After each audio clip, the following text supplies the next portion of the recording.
Kekaisaran Sun Mun memiliki banyak kepercayaan pada kekuatan mereka secara keseluruhan dalam perang ini. Penemuan alat jiwa yang terhubung memberi mereka keuntungan absolut. Namun, dalam hal kekuatan pertempuran tingkat tinggi, Kekaisaran Sun Mun tidak memiliki cukup untuk mengalahkan 3 benua asli Douluo Benua dan Akademi Shrek sendiri. Karena itu, mereka harus bergantung pada kekuatan Gereja Roh Kudus. Gereja Roh Kudus sangat hebat. Tanpa membahas hal-hal lain, keberadaan Dewa Kematian Douluo, Yesis Hui, dan Kaisar Naga Douluo, Long Xiaoyao, berarti mereka memiliki 2 ultimate Douluo. Itu sudah cukup untuk mengintimidasi titol Douluo yang tak terhitung jumlahnya. Dari perspektif Juzi, jika tidak ada insiden yang tidak terduga, tidak akan ada masalah dengan penjaga berdiri Yesis Hui di pegunungan Mingdou. Tapi siapa yang tahu bahwa Kekaisaran Luo Star berhasil menerobos pada akhirnya. Setelah itu, Duke Harimau Putih telah menggunakan strategi yang sangat berbisa, dan Juzi masih ditahan tidak peduli seberapa kuatnya dia. White Tiger Duke telah membubarkan Legiun Penguasa Jiwa Kekaisaran Bintang Luo, dan mengerahkan 5 legiun dengan 30 tentara dalam satu tim. Dia membagi mereka untuk pergi jauh ke Kekaisaran Sun Mun dan menghancurkan banyak hal. Mereka fokus pada menghancurkan lumbung dan gudang senjata Kekaisaran Sun Mun di kota masing-masing. Star Luo Empire memiliki hampir semua master jiwa seperti Kekaisaran Sun Mun, dan mereka tidak memiliki banyak insinyur jiwa. Namun, master jiwa sama destruktifnya dengan insinyur jiwa ketika mereka melepaskan kekuatan destruktif mereka. Setidaknya ada 150 unit master jiwa yang tersebar di wilayah Kekaisaran Sun Mun. Mereka mundur setelah serangan kemanapun mereka menyerang, dan mereka segera melarikan diri keluar cakrawala. Mereka tidak memberi Kekaisaran Bulan Matahari kesempatan untuk mengelilingi dan membunuh mereka. Mereka praktis terlibat dalam perang gerilya, dan mereka telah menyebabkan banyak kerugian bagi Kekaisaran Sun Mun setelah lebih dari sebulan. Keluarga kerajaan Sun Mun Empire harus menarik kembali Legiun Insinyur Jiwa karena itu, untuk mempertahankan wilayah mereka.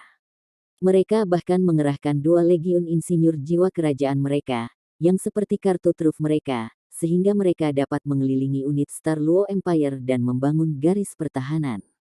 Hanya pada saat itulah mereka mampu menekan penguasa jiwa yang menyamar bintang Kekaisaran Luo di wilayah mereka.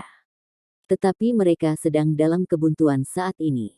Kekaisaran Sun Mun hanya bisa menghasilkan sejumlah besar alat pengintai jiwa di udara dan mengandalkan pengintaian mereka untuk bertarung melawan penguasa jiwa Kekaisaran Bintang Luo di wilayah mereka.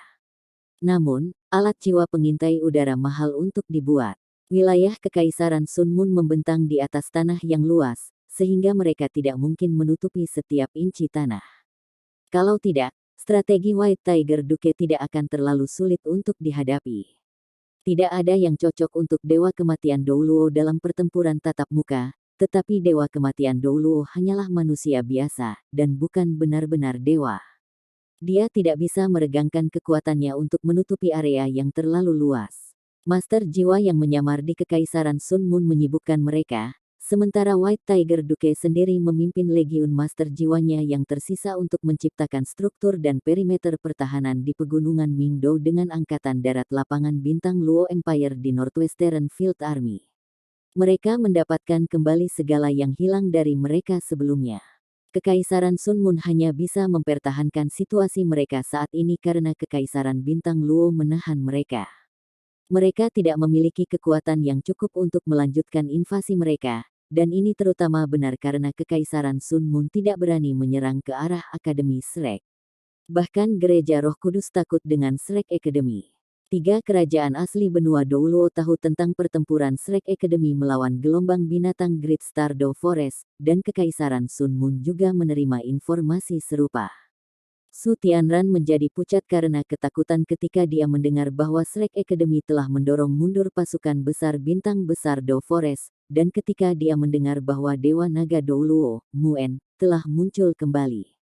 Naga Suci Kegelapan, dan Dewa Kematian Douluo Yesis Hui, sudah lama mengatakan kepadanya bahwa segala sesuatu di antara mereka dapat didiskusikan atau diselesaikan, tetapi mereka tidak akan pernah berpartisipasi langsung dalam menyerang Akademi Shrek.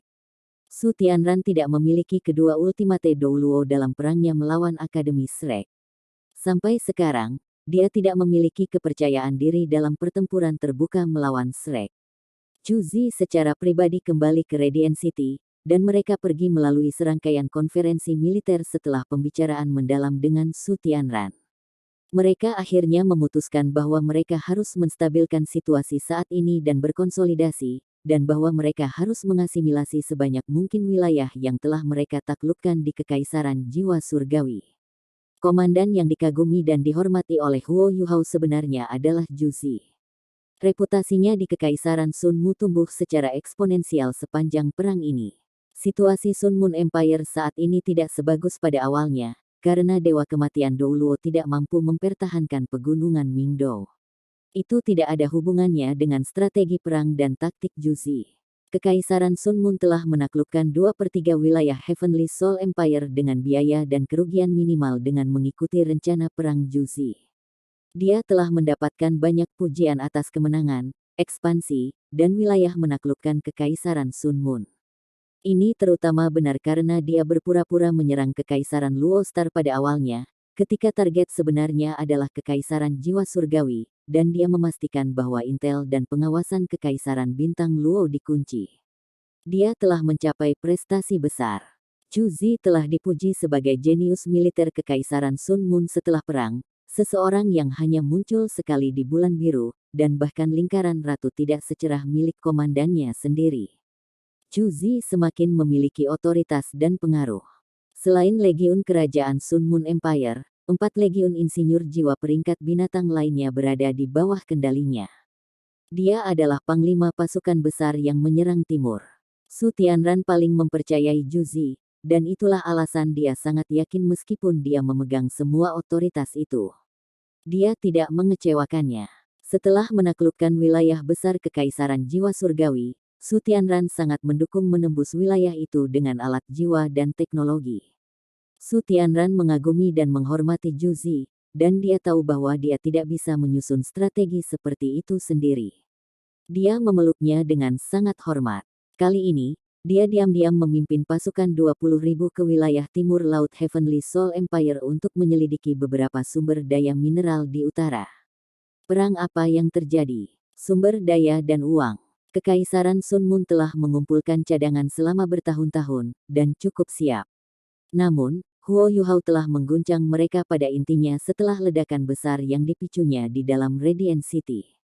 Uang dan sumber daya terus dikeluarkan setelah perang dimulai, dan itu terutama berlaku untuk logam langka mereka.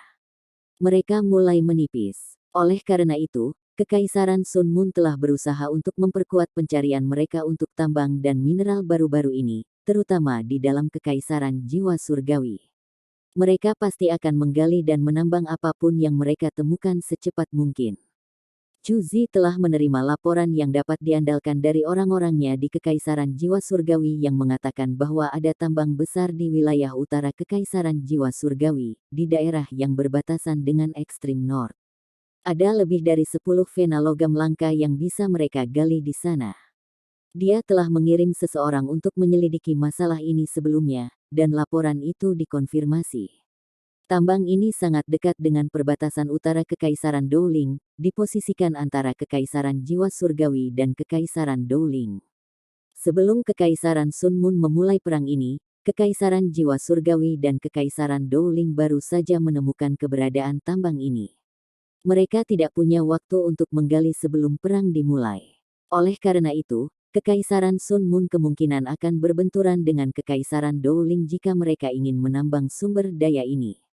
Kekaisaran Sun Moon memiliki alat yang tangguh untuk mendeteksi logam langka. Chu Zi telah menginstruksikan para ahli untuk melakukan penyelidikan serius di daerah ini sebelum datang ke sini, dan para ahli telah mengatakan kepadanya bahwa tambang ini memiliki volume logam langka yang sangat besar. Jika mereka dapat mengekstraknya, mereka akan memiliki cukup untuk mendukung perang lain. Chu Zi telah melaporkan hal itu kepada Su Tianran begitu dia berhasil mengkonfirmasi laporan itu. Logam langka tidak diragukan lagi menjadi sumber daya paling penting setelah menambahkan insinyur jiwa ke dalam sejarah perang. Su Tianran sama sekali tidak yakin meninggalkan sumber daya penting di tangan sembarang orang. Dia memutuskan setelah berdiskusi dengan Juzi bahwa dia akan secara pribadi memimpin Fire Phoenix Legion di sini, dan bertanggung jawab untuk menggali tambang ini. Selain pasukan 20.000 ini, akan ada tim besar eksavator yang akan tiba nanti. Namun, mereka akan menambang di ekstrim north, dan cuaca akan sangat mempengaruhi kecepatan dan kemajuan penggalian. Tim membutuhkan waktu untuk bersiap. Oleh karena itu, Juzi datang terlebih dahulu, untuk menaklukkan dan mengasimilasi seluruh tempat ini sebelum membuat rencana lain. Huo Yuhao tidak akan tahu tentang semua ini jika dia pergi dengan Nan Qiuqiu sebelumnya. Takdir bekerja dengan cara yang misterius, dan satu episode meditasi mendalam menciptakan kesempatan baginya untuk melakukan pengintaian seperti yang dia lakukan. Bagaimana mungkin dia tidak sedih? Dia belum mencapai tujuannya yang sebenarnya untuk berada di sini, namun dia telah mengalami kerugian besar seperti itu. Tidak sulit untuk membayangkan betapa mahalnya pendeteksi jiwa yang digunakan oleh Legiun penguasa tingkat binatang, dan bahkan dia tidak bisa menanggung kerugian 60%. Ini adalah pukulan besar. Lebih jauh lagi, dia tidak bisa memahami apa jenis master jiwa yang bisa mencapai prestasi ini. Jika orang itu adalah seorang insinyur jiwa, bahkan Kekaisaran Sun Moon tidak memiliki hasil dalam menggunakan alat jiwa untuk seni penyembunyian. Juzi tidak percaya bahwa 3 kerajaan benua Douluo bisa melampaui Kekaisaran Sun Moon dalam hal ini. Jika seorang guru jiwa tunggal melakukan semuanya sendiri, maka bukankah kemampuan guru jiwa ini terlalu kuat? Dia bisa menyembunyikan dirinya, dan dia bisa melepaskan keterampilan jiwa tipe S di area yang luas. Dia belum pernah mendengar Douluo berjudul yang bisa mencapai semua itu. Lewati pesanan saya. Semua orang di Fire Phoenix Legion akan bergerak sekaligus. Semua orang akan memegang detektor osilasi untuk mencari dalam jarak 30 km dari kamp tentara. Namun, jangan memengaruhi Dragon City, sehingga kami tidak memengaruhi rencana kami untuk mengasimilasi kota melalui teknologi kami. Petik 2. Iya. Insinyur jiwa bawahannya langsung mengakui, dan pergi dengan cepat. Juzi mengerutkan kening saat dia menghitung secara mental, dan mempertimbangkan dari mana orang yang menyelidiki mereka berasal. Kekaisaran jiwa surgawi seharusnya tidak memiliki kekuatan tersisa untuk melakukan pengintaian semacam itu di wilayah utara, dan mereka pasti akan menggunakan seseorang dengan kemampuan kepanduan yang mengesankan di medan perang. Kekaisaran Dowling berada dalam situasi yang sama. Mereka bergabung dengan Kekaisaran Jiwa Surgawi, dan pasukan mereka berada dalam kebuntuan melawan pasukannya sendiri di medan perang. Mereka tidak akan memiliki siapapun untuk ditempatkan di wilayah utara. Dia bahkan belum mencoba menggali tambang itu. Hanya ada satu kemungkinan lain selain kedua kekaisaran ini. Orang yang baru saja datang untuk menyelidiki berasal dari salah satu sekte tertutup Heavenly Soul Empire. Itu satu-satunya penjelasan yang masuk akal. Juzi merasa sakit kepala datang ketika dia berpikir tentang sekte tertutup. Sampai sekarang, mereka telah menaklukkan lebih dari 2/3 wilayah Kekaisaran Jiwa Surgawi, tetapi Kekaisaran Sun Moon juga mengalami kerugian besar. Kerugian terbesar mereka tidak dalam perang. Sebaliknya, kerugian terbesar mereka terjadi ketika mereka bertarung dengan sekte-sekte tertutup itu. Kekaisaran Jiwa Surgawi memiliki sejarah panjang, yang dapat ditelusuri kembali 10.000 tahun. Saat itu, Kekaisaran Jiwa Surgawi masih disebut Kekaisaran Surga Do, dan kekaisaran itu dibentuk oleh Kekaisaran Jiwa Surgawi dan Kekaisaran Dowling. Ada banyak penguasa jiwa di Kekaisaran Jiwa Surgawi, dan ada banyak sekte tertutup juga. Meskipun sekte tertutup ini tidak ingin ada hubungannya dengan Kekaisaran Jiwa Surgawi di hari-hari normal, Kekaisaran Sun Moon adalah musuh mereka pada akhirnya. Musuh-musuhku adalah temanku, dan mereka harus bekerja sama melawan musuh bersama mereka. Sekte tertutup selalu sangat tertutup dengan apa yang mereka lakukan, karena mereka fokus untuk melindungi diri mereka sendiri. Mereka selalu melakukan tabrak lari melawan Sun Moon Empire, dan itu sangat membuatnya kesal. Meskipun orang-orang ini tidak memiliki dampak yang menentukan pada perang, mereka secara konsisten menyebabkan kerusakan pada Kekaisaran Sun Moon. Mereka telah muncul di pegunungan Mingdou sebelumnya, dan sekarang mereka telah muncul jauh ke wilayah timur laut Kekaisaran Jiwa Surgawi. Sepertinya sekte ini, yang mahir dalam seni penyembunyian dan pengintaian, tidak hanya memiliki satu orang yang pandai dalam hal-hal ini. Yang lebih menakutkan adalah serangan domain tipe S yang memiliki diameter mencapai 1000 meter. Berdasarkan rentang itu, orang itu haruslah seorang Douluo berjudul kuat. Gelar Douluo selalu menakutkan sebagai musuh. Atlet Douluo hanya satu orang, dan kekuatannya yang kuat, di samping fakta bahwa dia bersembunyi di kegelapan, berarti dia adalah ancaman kapan saja dan di mana saja. Bahkan jika orang ini tidak peduli mengenai serangan terhadap tentara normal, dia masih merupakan ancaman besar bagi Fire Phoenix Soul Engineer Legion. Tanpa membicarakan hal-hal lain, orang ini akan menghancurkan setiap alat jiwa pengintai udara mereka jika ia menyerang beberapa kali lagi. Dia bisa membutakan seluruh pasukannya. Tangan Juzi secara bertahap mengepal. Cahaya dingin berkedip di matanya, dia harus menemukan cara untuk menghilangkan ancaman ini, tidak peduli apa. Tanda pisah. Huo Yuhao sudah kembali ke kota naga pada saat ini. Sensasi yang membangkitkan jiwa dari sebelumnya hanyalah pengalaman yang tidak mengesankan di antara semua pengalaman masa lalunya. Dia kembali ke toko pakaian. Nan Qiuqiu masih terjaga, dan menunggu di halaman untuknya. Kenapa kamu begitu lama? Dia bertanya dengan cemberut. Huo Yuhao berkata, situasinya lebih serius daripada yang saya bayangkan. Fire Phoenix Legion Kekaisaran Sun Moon tersembunyi di antara pasukan 20.000. Petik 2. Nan Qiuqiu terkejut. Bagaimana mungkin dia tidak tahu tentang Fire Phoenix Legion? Apa yang mereka coba lakukan? Dia berkata dengan gugup, apakah mereka ingin menghancurkan kota naga? Jika sebuah legiun dengan kekuatan bertarung keseluruhan seperti itu ingin menyebabkan kehancuran, menghancurkan seluruh kota benar-benar tidak banyak. Huo Yuhao menggelengkan kepalanya dan berkata, bagaimana mungkin? Jika itu masalahnya, maka mereka tidak perlu mengeluarkan begitu banyak energi untuk menembus kota naga dengan alat jiwa dan teknologi. Namun, saya tidak dapat menemukan tujuan mereka. Petik 2. Nan Qiuqiu mengerutkan kening dan berkata, lalu apa yang harus kita lakukan? Kita harus terus menyelidiki dan mencari tahu apa yang terjadi.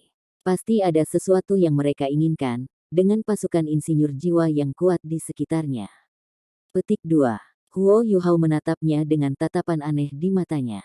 Ya, menyelidiki adalah cara yang tepat untuk pergi. Tapi tidak ada kita, hanya ada saya. Petik 2. Alis Nan Qiuqiu segera menjadi vertikal. Apa maksudmu? Anda berniat untuk meninggalkan saya dan pergi sendiri. Petik 2. Huo Yuhao berkata dengan tulus, Qiuqiu, apakah Anda memperhatikan gangguan di luar tadi?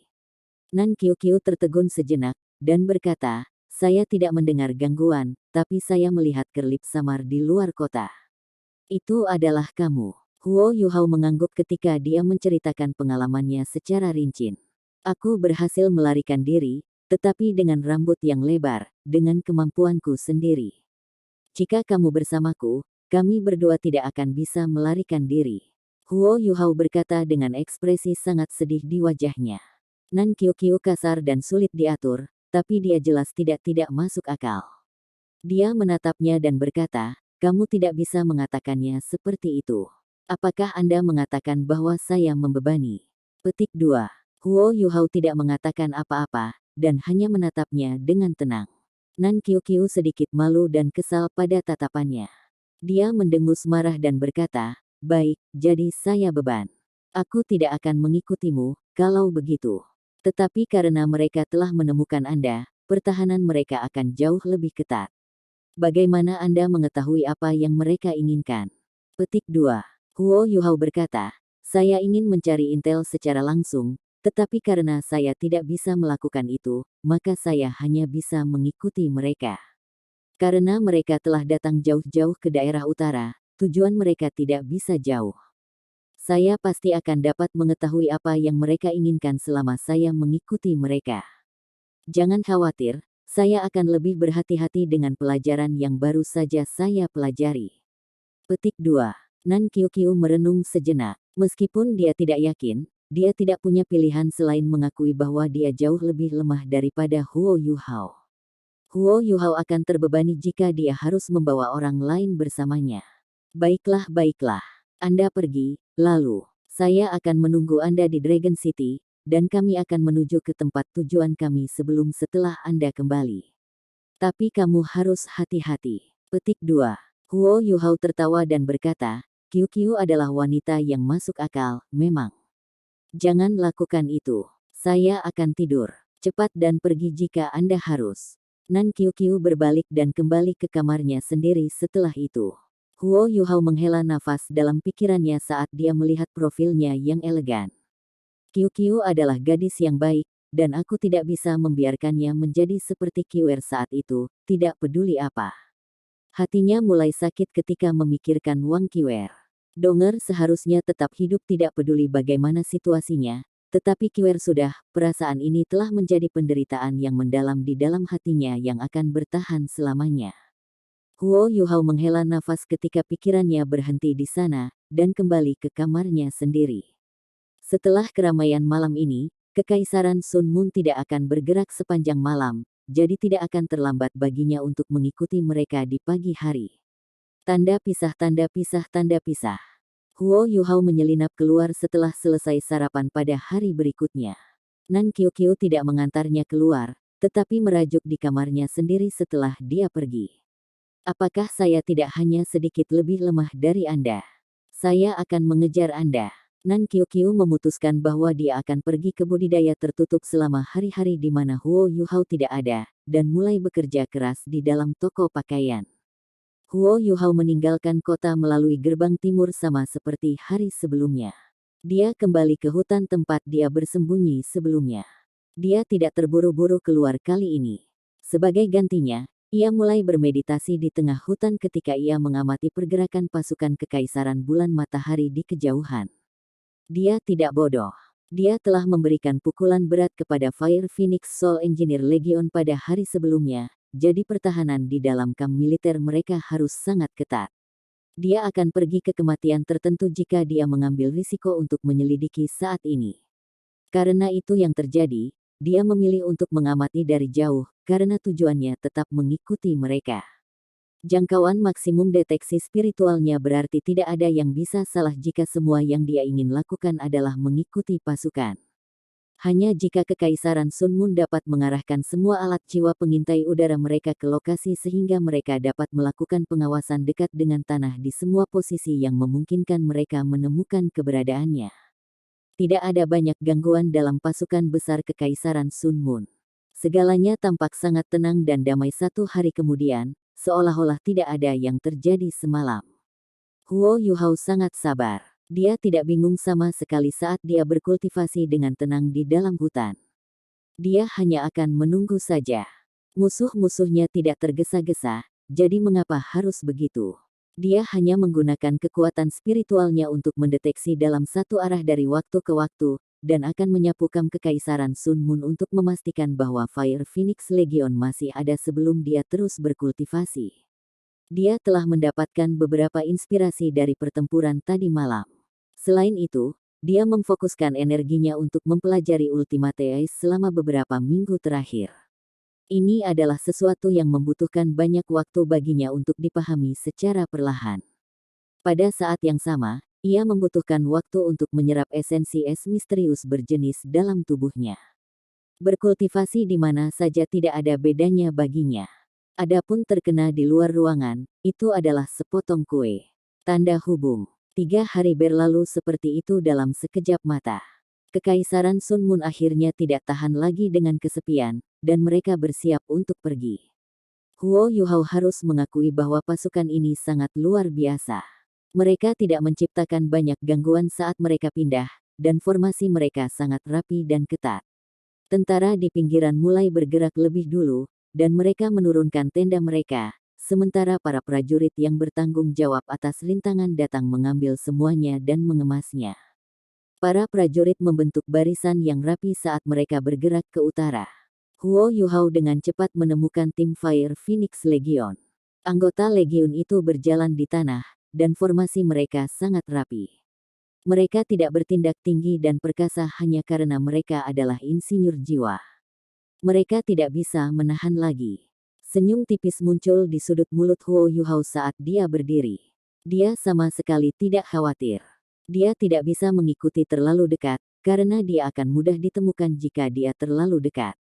Dia hanya harus mengikuti mereka dari jarak beberapa kilometer.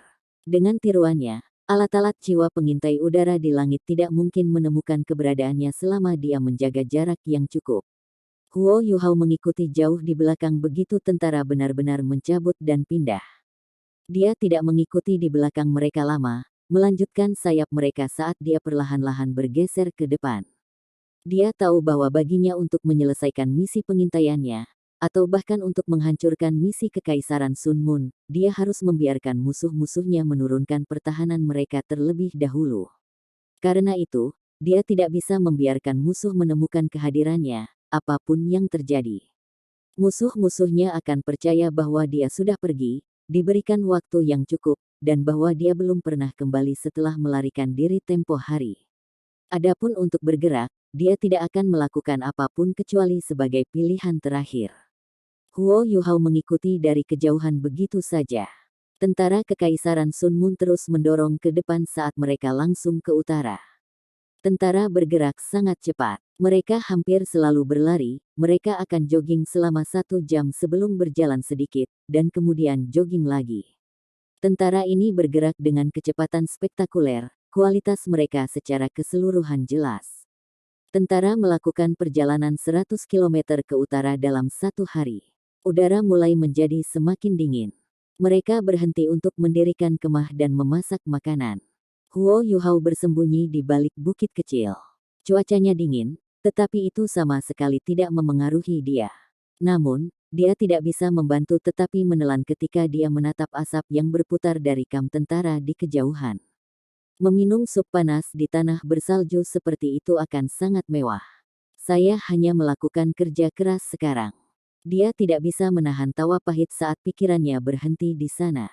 Namun, dia hanya bisa melanjutkan, karena dia sudah pada tahap ini. Huo Yuhao meletakkan petanya saat dia bersandar di bukit. Dia sudah menyiapkan peta ini sejak lama. Itu bukan peta wilayah utara Kekaisaran Jiwa Surgawi, tapi peta terperinci dari wilayah utara benua Douluo. Dia telah menghabiskan banyak uang untuk mendapatkan peta ini. Peta itu sendiri terbuat dari kulit kambing, keras dan lembut sekaligus. Itu bisa dipertahankan untuk waktu yang lama.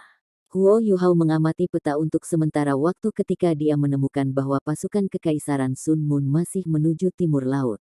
Mereka akan mencapai perbatasan antara Kekaisaran Jiwa Surgawi dan Kekaisaran Douling jika mereka melangkah lebih jauh ke arah yang sama. Mereka juga akan berbatasan dengan ekstrim North di sana, dan itu bahkan akan lebih dingin daripada di sini. Temperatur tidak ada masalah kecil bagi para master jiwa biasa, tetapi bisakah tentara normal benar-benar tahan? Huo Yuhao berbalik ketika dia merenung, dan berbaring tengkurap di atas bukit ketika dia menatap kam Kekaisaran Sun Moon di kejauhan. Dia mengaktifkan deteksi spiritual dan menyapu ke arah kemah tentara. Dia dengan cepat menemukan bahwa sesuatu yang lain sedang terjadi. Kam Sun Moon Empire tampaknya membagikan sesuatu, dan prajurit mereka semua berbaris untuk mengumpulkan barang-barang itu. Semua orang diberi 2 item yang menyerupai kotak-kotak kecil, dan pakaian berlapis kapas. Pakaian berlapis kapas itu tampak berkualitas. Itu terutama berlaku untuk sepatu kapas.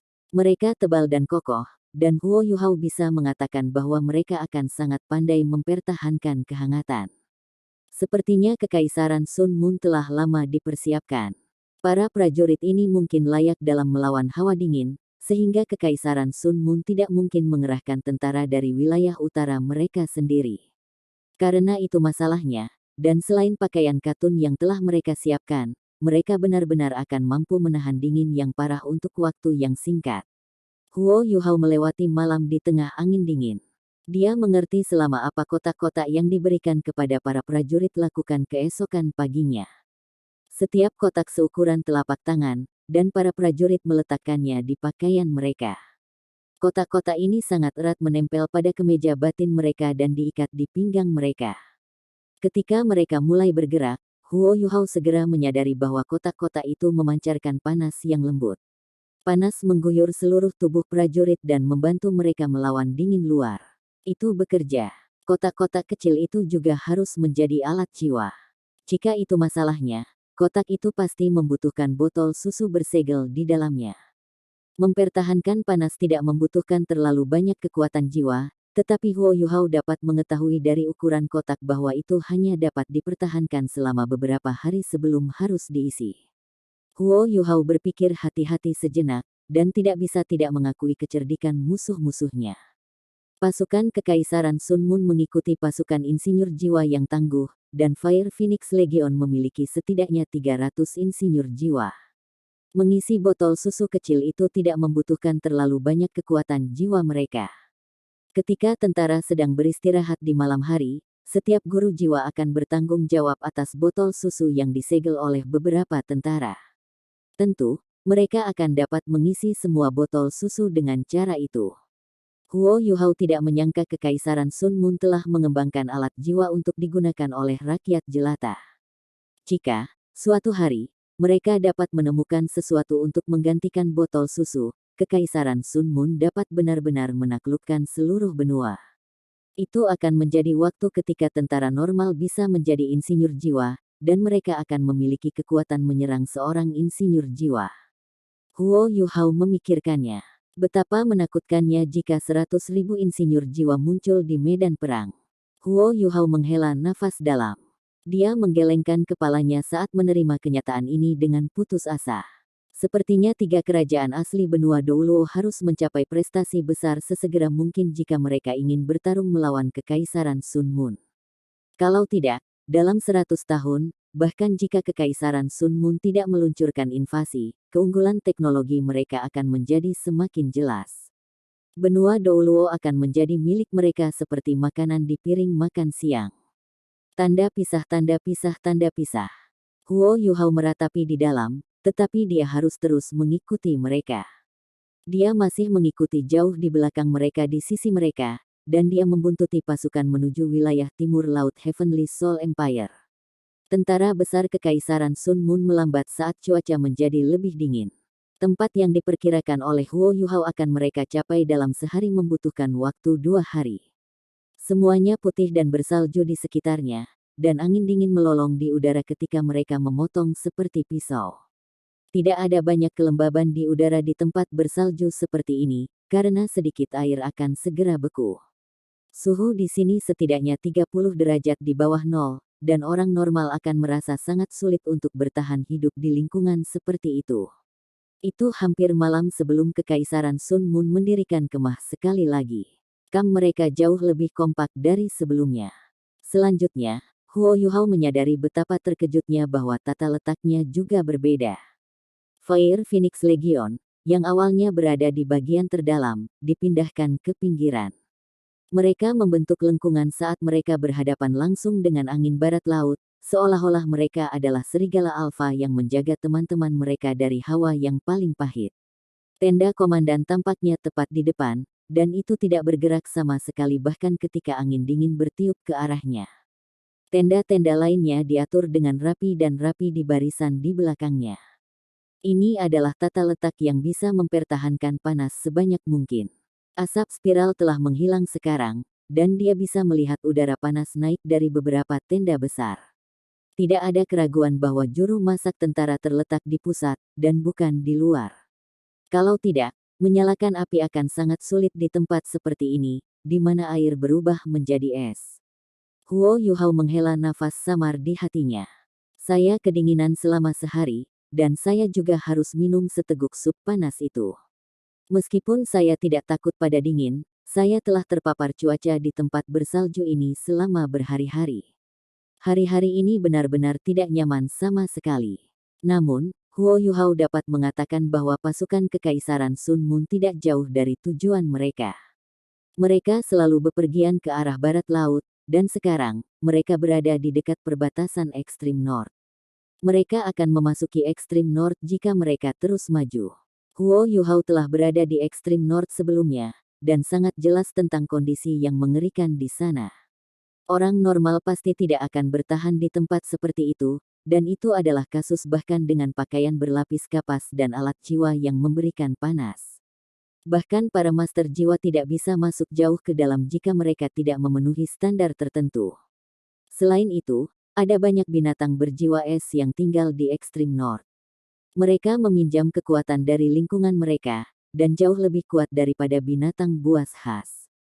Fire Phoenix Legion akan kehabisan kekuatan tidak peduli seberapa kuat mereka jika mereka bertemu dengan sekelompok makhluk jiwa yang tangguh. Huo Yuhao samar-samar bisa menebak bahwa alasan mengapa Fire Phoenix Legion terlibat dalam operasi ini kemungkinan karena kemampuan mereka ada hubungannya dengan api. Kemampuan tipe api akan sangat terbatas di tempat seperti ini, tetapi kemampuan tipe api juga bagus dalam melawan dingin. Semakin dia memikirkannya, semakin Huo Yuhao merasa bahwa Fire Phoenix Legion tidak mengarahkan pasukan Kekaisaran Sun Moon untuk bertarung. Mereka ada di sini untuk sesuatu yang lain. Huo Yuhao terus berpikir saat cahaya redup berkedip. Dia menyembunyikan dirinya dalam depresi kecil di gunung. Dia tidak memiliki kemampuan tipe api, dan memiliki sesuatu yang hangat di tempat bersalju seperti itu benar-benar mustahil. Namun, dia punya metode sendiri. Dia mengambil jatah kering dari alat jiwa berjenis penyimpanan sebelum dia meletakkannya di tangan kanannya. Adegan aneh terjadi, jatah kering yang sulit di tangannya berangsur-angsur melunak, sebelum mereka mulai memancarkan kehangatan samar. Huo Yuhao tidak menyia-nyiakan waktunya di ekstrim North selama beberapa hari terakhir. Pemahamannya tentang elemen es menjadi semakin dalam, terutama dalam hal mengendalikan panas. Es membutuhkan banyak panas untuk mencair. Dengan cara yang sama, es pembentuk air akan melepaskan panas dalam jumlah besar. Huo Yuhao memanfaatkan prinsip ini saat dia menutup udara di sekitarnya sebelum dia mulai mengendalikan darahnya dan memadatkannya menjadi es. Panas yang dilepaskan secara alami ini, kendali seperti itu seharusnya tidak terlalu sulit bagi seseorang dengan kekuatan spiritual sekuat miliknya. Namun, jatah kering hanya akan sedikit hangat dan lembut. Dia harus memakannya dengan cepat. Pada akhirnya, dia tidak bisa membiarkan darah di tangannya membeku terlalu lama. Cukup lama untuk menelan jatah kering itu. Huo Yuhao dengan cepat menangani makan malam sambil bersiap untuk bermeditasi sekali lagi. Namun, tepat pada saat itu, dia tiba-tiba menyadari bahwa sesuatu sedang terjadi di pasukan Kekaisaran Sun Moon. Kekaisaran Matahari Bulan mulai mendirikan pilar logam tebal di sekitar perkemahan mereka dalam gelap malam. Beberapa anggota Fire Phoenix Legion yang mengenakan baju besi merah gelap sedang bekerja keras, terbang di udara ketika mereka mengatur pilar logam itu sesuai dengan lokasi yang ditentukan, sebelum orang-orang tertentu akan memukulkannya ke tanah dan menstabilkannya. Orang normal akan membutuhkan banyak mesin besar untuk menyelesaikan tugas seperti ini. Namun, ini tidak banyak untuk insinyur jiwa. Insinyur jiwa pertama-tama adalah master jiwa, dan mereka dapat mengandalkan alat bantu jiwa tambahan untuk bantuan, sehingga mereka menemukan tugas-tugas seperti itu sangat mudah dan santai. Tidak butuh waktu lama sebelum mereka hampir selesai dengan pekerjaan mereka. Sudahkah mereka tiba di tempat tujuan? Huo Yuhao mengamati dengan cermat. Tidak ada keraguan bahwa pilar logam ini dibawa bersama dengan alat jiwa tipe penyimpanan mereka. Setiap pilar tampak panjangnya sekitar 50 meter, dan berdiameter lebih dari 3 meter. Tidak sulit membayangkan berat badan mereka. Mereka tidak hanya dibawa oleh alat jiwa berjenis penyimpanan, ini harus dilakukan dengan alat jiwa tipe penyimpanan berkualitas tinggi. Apa yang dilakukan Kekaisaran Sun Moon di sini? Apakah ini yang mereka inginkan? Apa yang ada di ekstrim North yang tandus? Huo Yuhao memiliki banyak keraguan dalam benaknya.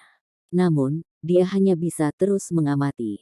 Setidaknya, dia yakin akan satu hal, bahwa Kekaisaran Sun Moon tidak akan membuat benteng di sini seperti orang idiot. Pilar-pilar logam yang sangat besar memiliki berat setidaknya 5.000 kilo, dan beberapa insinyur jiwa tingkat tinggi harus bekerja sama untuk mengatur dan memasangnya dengan benar di tanah. 7 atau 8 pilar dengan cepat dibor ke tanah, dan setiap pilar setidaknya 30 meter, sementara 12 meter tetap di atas tanah.